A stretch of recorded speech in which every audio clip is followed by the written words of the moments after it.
Hi friends, welcome back to my channel. I cannot believe February has come and gone, and it is time to talk about all of the books that I read during the month of February. So I've got my cup of coffee here with me today in my fall mug. Fall forever, baby. Let's get cozy, grab your cup of coffee, grab your wine. Let's chat books for a bit. So my goal for this year is 100 books. I really want to read 100 books this year, and I am well on my way. I'm making great progress.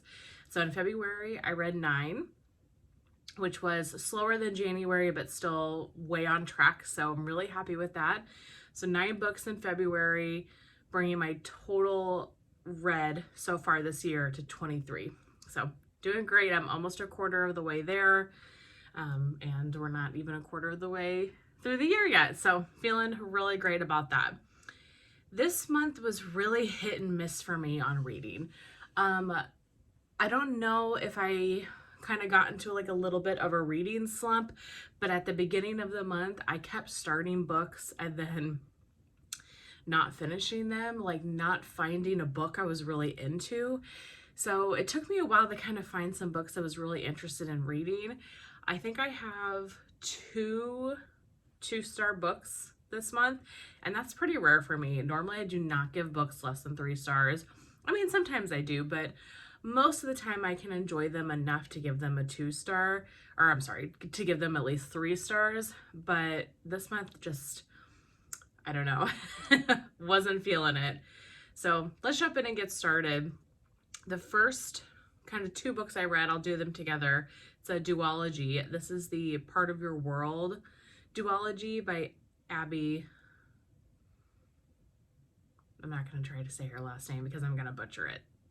I'll put the covers on the screen so you know what I'm talking about. The first one in the duology is Part of Your World. This was a Goodreads Choice Award, a nominee for Best Romance in 2022.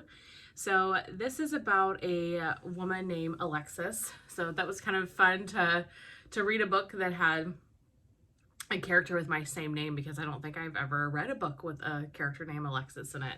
So that was fun. Alexis is from this family of really wealthy doctors. They all kind of work for the same hospital. There's this family tradition of passing, that role on through their family. And so it's kind of expected of them. Her parents have very high expectations.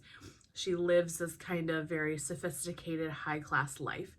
So one day she meets Daniel. Daniel lives in this super small town, has dogs and goats and a farm, and runs a bed and breakfast, and is just one of those more down home, small town type folk. And it's basically their romance story and trying to merge their 2 worlds. This was a cute book. I gave it a 3 stars. I enjoyed it.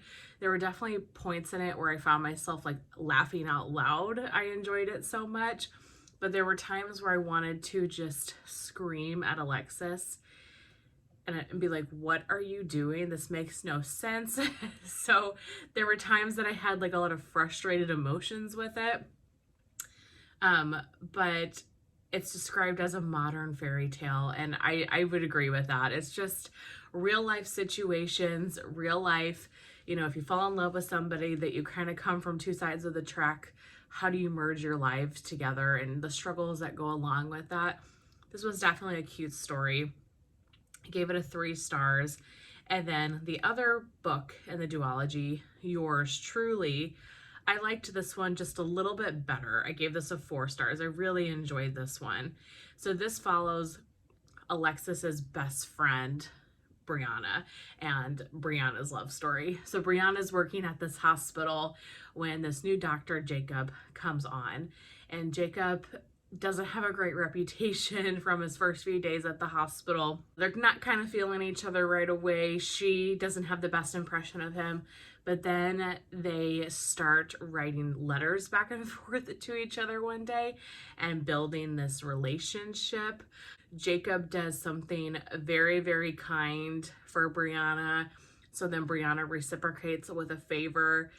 So, and again, it's a very cute story. I felt myself laughing a couple of times as I was reading it. Again, with the same with the other one, I was yelling at Brianna a few times, being like, "What is wrong with you?" But I think it's realistic because she tries to kind of sabotage the relationship, and I do feel like that's something that people, you know, do in real life, is when somebody gets too close in a like a romantic relationship, one of the parties sometimes tries to sabotage it. So there was some of that going on in this novel. It was really cute. I enjoyed it immensely. I gave it a 4 stars and definitely wanted to read some romance for the month of February, and these were high on my list. I didn't say, but this one was a Goodreads Choice Award nominee for Best Romance in 2023. So if you like romance, I would highly recommend these. They were super cute. I feel like I need a sip of coffee before I get into this next one, you guys. This one was rough. So this one is A Thousand Boy Kisses by Tilly Cole, a nominee for Best Young Adult Fiction in 2016. I wanted to read this, like I said, because I was getting into romance for February, trying to read some more romance novels. This one has a lot of high ratings. I've heard people talk about this one before, so I was excited to try it. So basically, this is about a boy named Rune who lives in Norway and a girl named Poppy who lives in, I think they're in Georgia. Yeah, Georgia. So when Rune is a kid, his family moves to Georgia and he meets Poppy one day and they have become inseparable. They are the best of friends. So there's a couple of plot twists throughout the novel, but essentially it is just about their love story. This was the most like sickeningly lovey-dovey book I've ever read. This was not for me. Not at all. Gave this a 2 stars. Every other page they were talking about how much they loved each other, how their world wouldn't rotate without each other in it. Like times where I was listening to this and maybe that made it worse, but times that I was listening to it and I'd be like, ugh, just, it was too much. It was too, I love you so much. I love you so much. No, I love you so much on every page. I mean, I guarantee you there's something about kissing each other or how much they love each other on a good 80% of the pages in this book. It was too much. It was too overkill. It just felt really overdone. It felt super unrealistic. However, I just don't think I was a target audience for this book. You know, I'm a 30-year-old adult woman. I could see myself, if I was 14, 15 years old, probably really liking this book. I think I probably would. Back when you're in your first love and your first romance experiences, I could see this being like a really heartfelt story for a teenager. Oh, I almost gave this a 1 star. I was going to, but I felt like the redeeming quality for this for me was it has a lot of good life lessons, I feel like. Like some of the themes of the book are, you know, living each day without regret, doing everything you want to do. Life's a journey, life's a blessing, you know, making the most out of your life, things like that. So I do feel like it had some good life lessons in it. So because of that, I bumped it up to 2 stars. But unless you're into the super gushy, overly lovey-dovey romance novels, I would not recommend that book. But if you're into those types of things, that probably would be a great one for you. Next, I read Divine Rivals. So this is the first book in the Letters of Enchantment series. I have the second book on my TBR. It's on my wait list at the library. I just have not gotten it yet. So Divine Rivals is a Goodreads Choice Award winner for Best Young Adult Fantasy and Science Fiction for 2023. So this was good. I gave this a 3 stars. I liked it. I didn't find it to be anything amazing, but it was an enjoyable book. It definitely is like a young adult fantasy. There's some romance in it too. And it's got some like historical aspects to it too. So I think if you're into fantasy and you're into any sort of like historical fiction, you probably would really like this one. So this is about two journalists that are competing for the same spot in a newspaper. So that's part of the story. And then these two journalists end up corresponding over this like enchanted mail. So essentially, would write letters, like set it in one place, and then the letter would be transported to the other person. So they kind of get to know each other through these letters a little bit more. And then they both go off to a war. They go to report on the front lines of this like magical war that's going on. So there's a lot of like combat army type talk. I mean, nothing in detail really, but enough to kind of set the stage. There's some romance in it. Like I said, some like journalism. If you like I said, historical fiction, if you like fantasy in any way, I would definitely recommend these. I enjoyed this one, and it ends on a cliffhanger. So I am eager to get the next book to see how it finishes.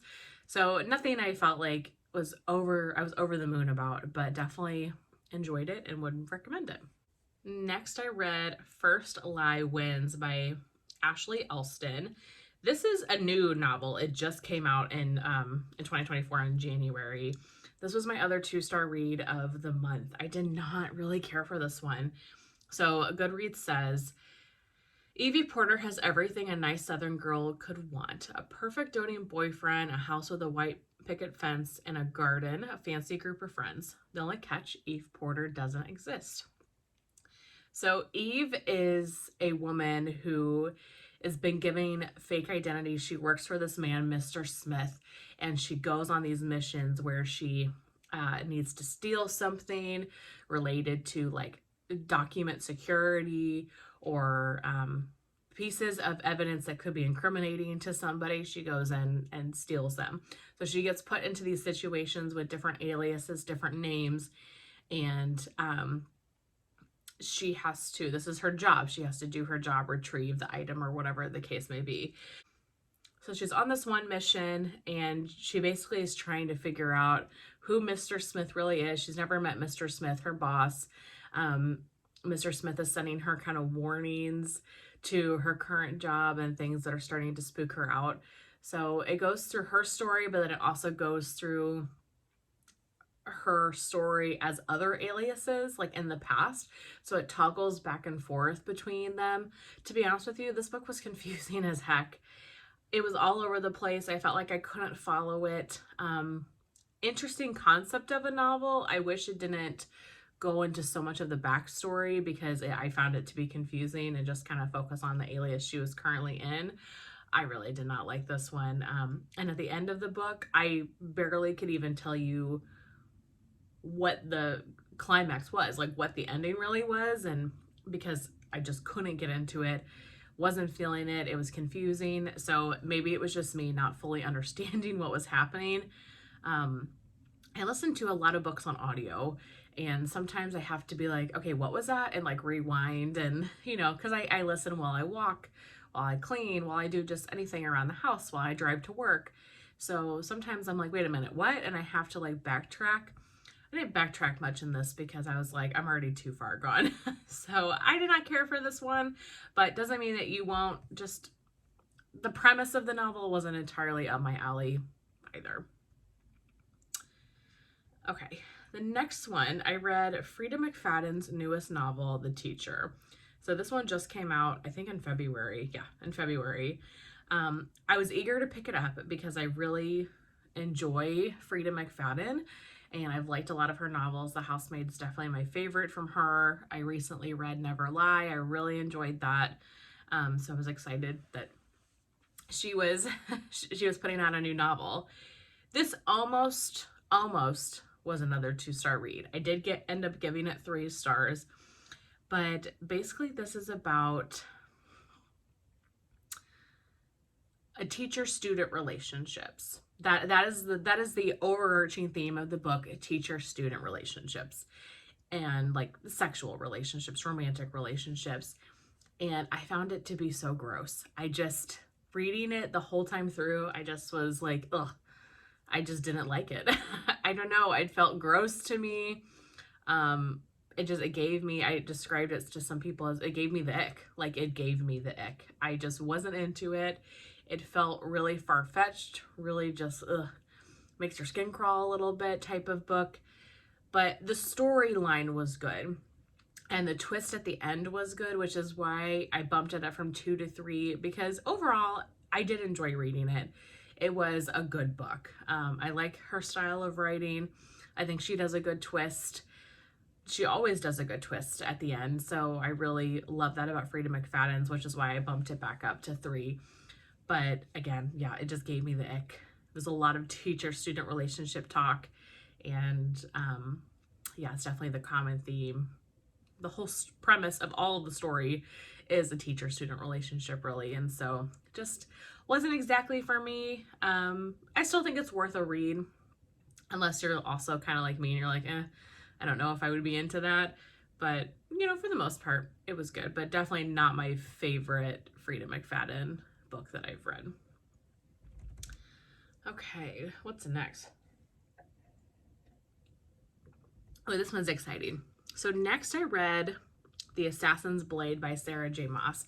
So Sarah J. Maas is the author of ACOTAR, Throne of Glass series, and the Crescent City series. So I read ACOTAR.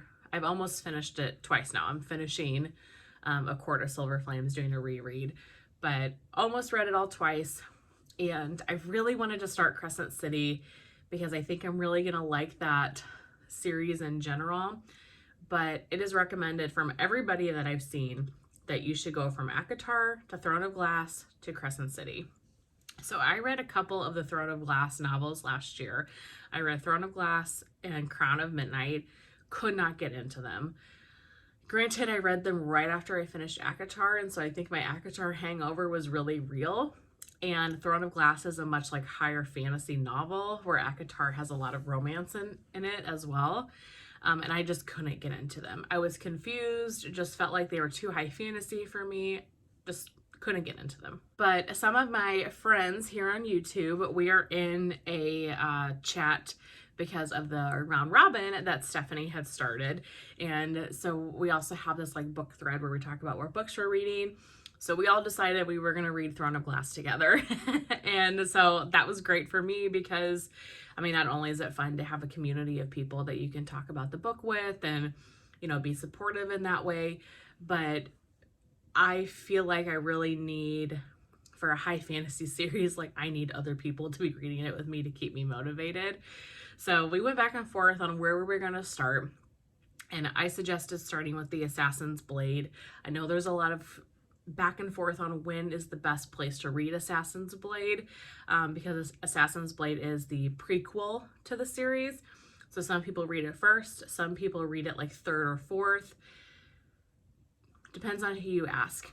I went in last year to books 1 and 2 and was so confused, didn't understand what was going on, didn't understand how Selena got there. Let's try Assassin's Blade first. I'm so glad that we did that. I feel like this gave me so much more understanding of her backstory, how she got to this place, who she is as a character and a person. I feel so much more connected to her as a character now after reading Assassin's Blade than I did just jumping into Throne of Glass or Crown of Midnight. I highly recommend reading it first. I also think that if you read, you know, Throne of Glass, Crown of Midnight, etc. first, everything, or, you know, a lot of the stuff that you're going to read about in Assassin's Blade is already spoiled for you. So I don't want to read a book that things are already spoiled for me. I want to read a book where it's all fresh and new.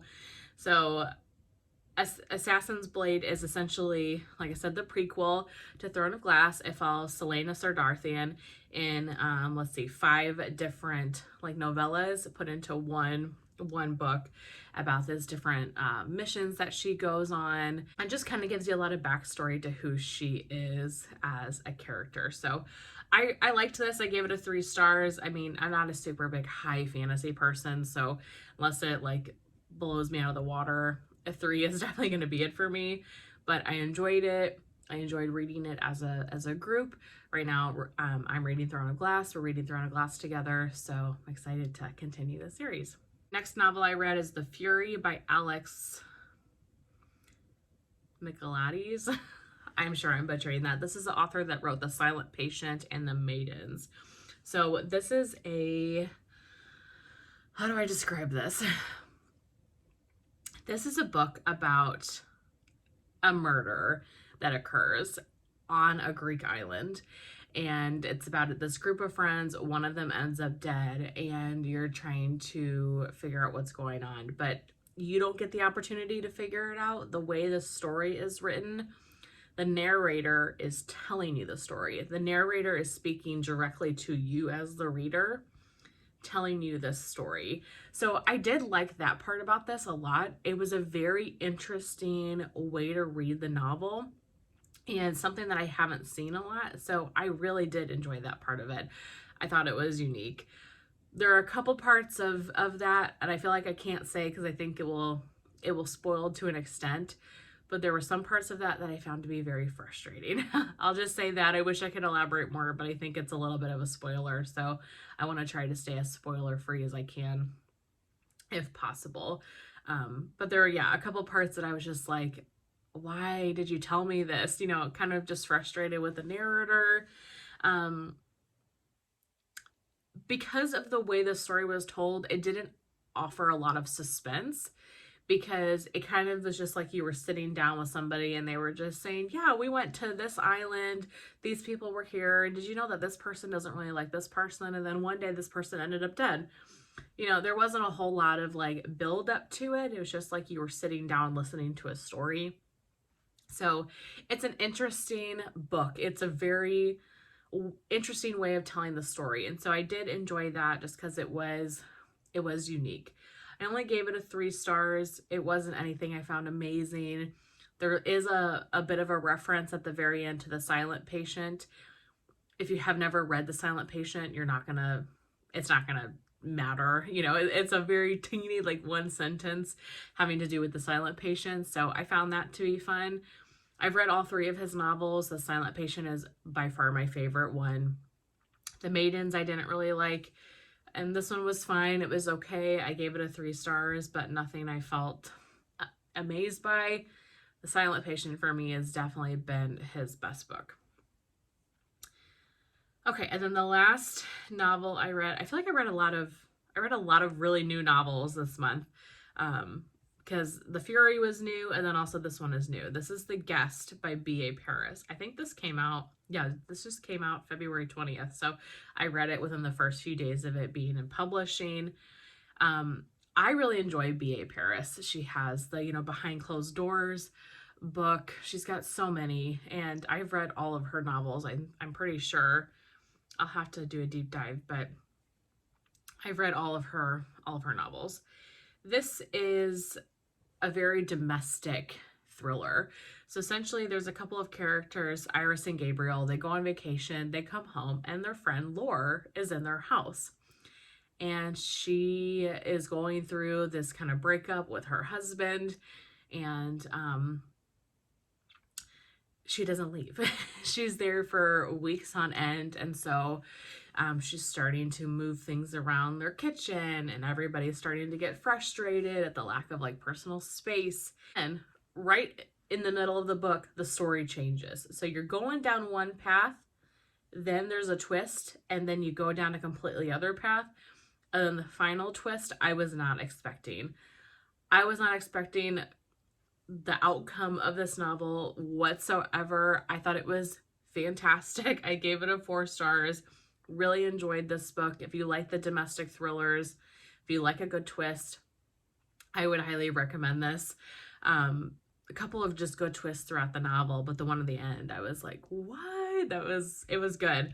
And like I said, I really like her I really like her novels. But yeah, really love that book. 4 stars. Highly recommend if you like a good mystery thriller, domestic thriller type novel.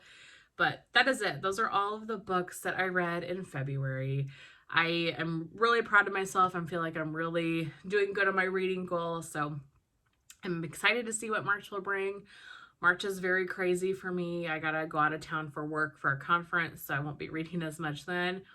I also take my final master exam here in a couple of weeks, so I am doing a lot of studying. So I have a feeling I'll do some less reading than normal, but I've built enough books, I've read enough books in January and February that I've built myself a little bit of a reprieve. I can take a little bit of a break if I need to in March just to do my other life things.